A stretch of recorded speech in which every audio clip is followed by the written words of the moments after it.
Dr. Mercola, and then we'll go to Jennifer, Angel, Nick, and Jordy. That'll be it for calls. You've been already holding, so I'll go to you. Dr. Joseph Mercola, if people know anything about health, anything about alternative wellness and news, they know about Dr. Mercola. He's probably the most successful, one name out there at putting out really good reference material, and also being very moderate about, the claims and things he says. Mercola.com is the most visited natural health website, averaging 14 million visitors monthly. I think it's more than that. His mission is to ignite a transformation of our fatally flawed healthcare system and to inspire people to take control of their health. And he is passionate about health and technology for most of his life. A doctor of osteopathic medicine.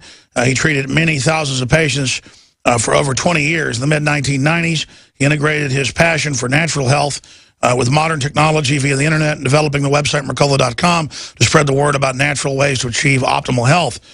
He has significant milestones in his mission to bring people practical solutions to their health problems. New York Times bestselling author. He's also voted the 2009 Ultimate Wellness Game Changer by the Huffington Post and has been featured in Time Magazine and everywhere else. I'm not going to go over it. He joins us now to cover the waterfront, basically. Dr. Mercola, thanks for coming on Halloween. Yeah, thanks for having me, Alex. I missed you out in September at the Health Liberty Awards. Well, I would love to be able to go to stuff like that, but I'm always tied down here in the bunker. I've been trying to actually follow some of what I preach, and I've gotten a lot healthier and lost about, all total, in the last few years, about 50 pounds. But I don't look as glowing as you or some of the other folks that really take care of themselves. Let's, out of the gates, talk about Ebola. Then I want to talk about the state of labeling. I know you helped spearhead the prop that almost passed in California. There's other props. McDonald's, Washington, and this year in Oregon and Colorado. Yeah, so there's a lot to cover. What is your researched expert take on what's currently happening with Ebola? Well, my belief is that, and no one knows for sure, but it's just my take on it, that it's an orchestrated effort to create a fear. That's their common strategy, create fear, to use as a justification to initiate a massive vaccination program. That's clearly the end game here. This disease is highly infectious, of course, but it's not taking out a lot of people in the United States. There's only been 2 nurses who've been infected. There's other people who are infected. In the United States, there's other people who've been infected who are coming in from Africa. So I don't think a lot of people are going to die here. I don't think it's a serious issue, but they're going to use it as leverage to initiate a massive vaccination campaign. That's clearly what they're doing, and they've got the vaccine lined up to come, well, several vaccines for December, January, February, right as this starts to peak in Africa. Looking at it, we know that South Africa developed race-specific Ebola. They admit that. It was declassified in hearings back in the mid-90s. This Ebola clearly has mutated. It lasts longer in the body. I think people are scared of it because if it gets here and then starts to go somewhat airborne, as the Army has said, in colder weather, it can live longer, then it could be a big problem. I think it's the bleeding and the rest of it that scares people. But I agree with you. The government's response, the way they've acted, I think adds to the fear. How do you think they're going to try to roll out this forced vaccination program or this attempt to fearmonger people into doing it? I'm not too good at projecting the future, but I do know that very confidently can tell your listeners and viewers that there's nothing to be afraid about here. Just looked at the facts. It definitely is a highly virulent virus that kills a large percentage of people in Africa, but look at the people it's killing. These are highly malnourished individuals, protein-calorie malnutrition for the most part. When you have a healthy individual, the mortality rate is going to be far less, and there's very simple ways to improve your immune system, and the most potent would be, the two most potent ones would be improving optimizing your vitamin D levels, and the ideal way is through sun exposure or a tanning bed that will do it naturally. And then if that's not possible, as it will be in the winter months, then oral vitamin D certainly. But realize that that's clearly inferior to sun exposure. And then the second one would be 80%. 80% of your immune system, Alex, is in your gut microbiome. So simple measures like stopping sugar avoiding tap water that's not been filtered because the chlorine there will easily decimate your beneficial bacteria, or bathing in a shower with chlorinated water because you could absorb more chlorine from a hot shower than you can from drinking tap water. And then having a regular sources of beneficial bacteria. I'm a big fan of fermented foods because you can get massively large doses, literally 10% of your gut microbiome population in just a few ounces.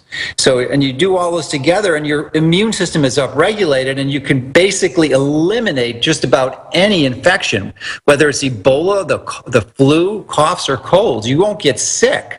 You don't need a lot of fancy stuff. And for whatever reason, you're stressed out, you're not sleeping well, you do get sick, there's simple measures that you can do that really address this, that you don't have to rely on medications.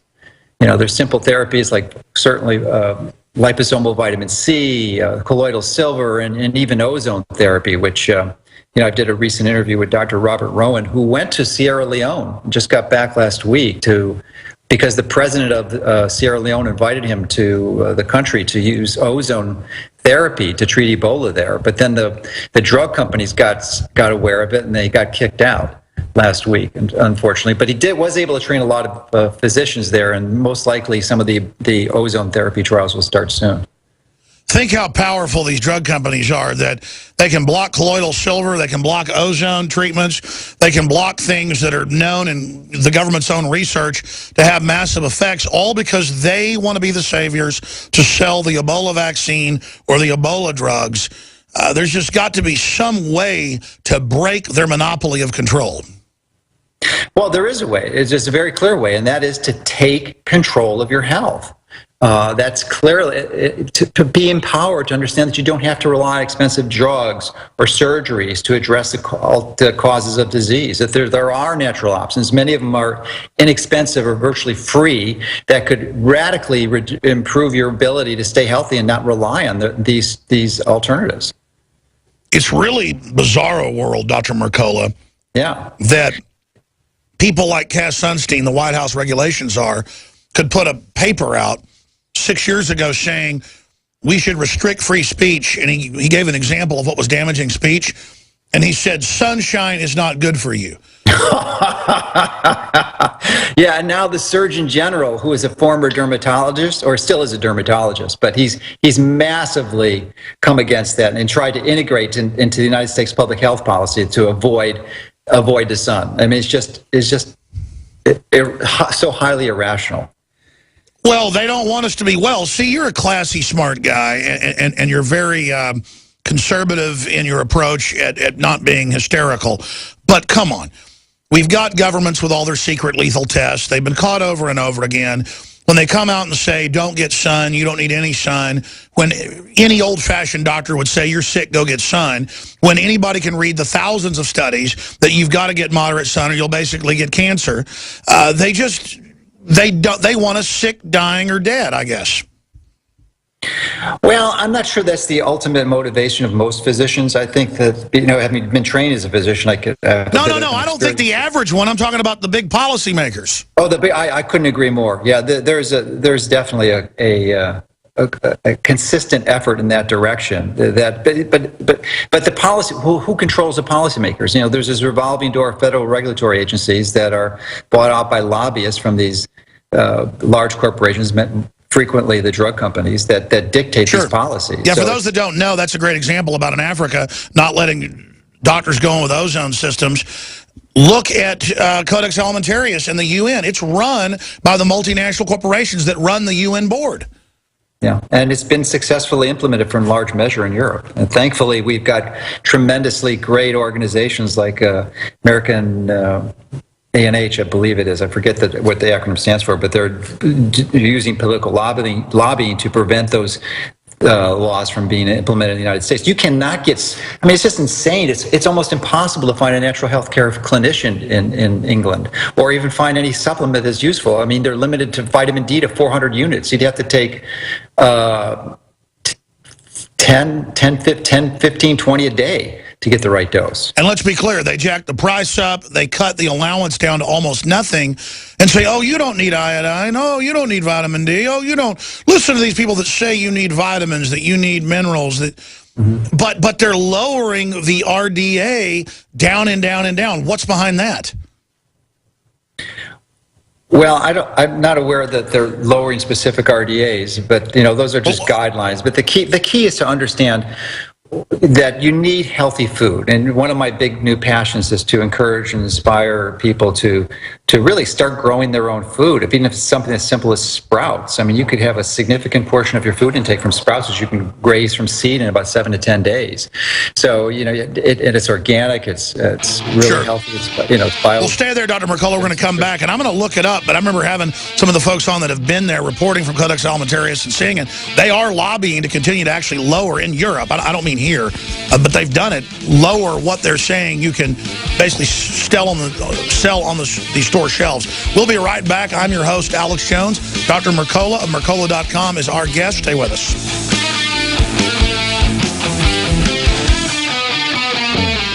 I have extended coverage for about an hour and a half, maybe 2 hours Monday night. Normally, InfoWars Nightly News is 30 minutes long, 7 o'clock Central. But then coming up, we're going to probably go 6 p.m. until midnight or so with the election on Tuesday. Dr. Joseph Mercola is our guest, Mercola.com. And I wanted to get him on just because from my lay research, purified water, sunshine, having enough vitamin D, getting enough sleep, and then staying away from people, that, if it starts spreading and have Ebola is the answer. But the media and the government's not saying that. They're saying, we got a vaccine. And so if you have a bunch of people that aren't prepared and it was to start spreading in these winter months when it spreads worse, then you could end up with a real problem in this country. And we had already cut you off going to break. They told me you were agreeing with my statement about Codex Alimentarius and the RDAs in Europe. Yeah, I thought you were referring to the decrease in the U.S. I wasn't aware of that, but I certainly would agree it's probably going on in Europe. Oh, yeah, Europe. Sure. I mean, your point is, it's been done in Europe. We know what they want. Now they're pushing it here. I don't think the average American knows that they almost banned supplements outright back in the mid-1990s. They came very close. If it wasn't for Ron Paul and activists and others, we would be up the creek. They started the Shea Act, too. Yes. It was a big, important part. And now we've got the senator from Illinois, Dick Durbin, who's really the most aggressive promoter. But fortunately, most of the other congressmen don't buy it, and he hasn't been able to pass most of his legislation. Dr. Mercola, are we reaching a tipping point where the congressmen and senators and congresswomen and the governors, they're using supplements themselves? It's like McDonald's profits are down 33%, other fast foods way down. Are we starting to reach that tipping point where even if they don't have mandatory labeling, the market's just going to do it?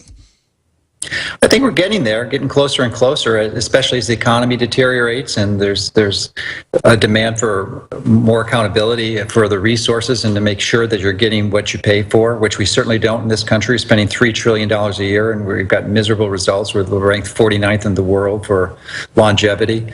It's just not a good return on our investment. So when the economy collapses, I believe it will at some point, it's inevitable, then we're going to be facing some hard choices, and they're going to be looking for solutions that work, and these solutions that we promote work very clearly.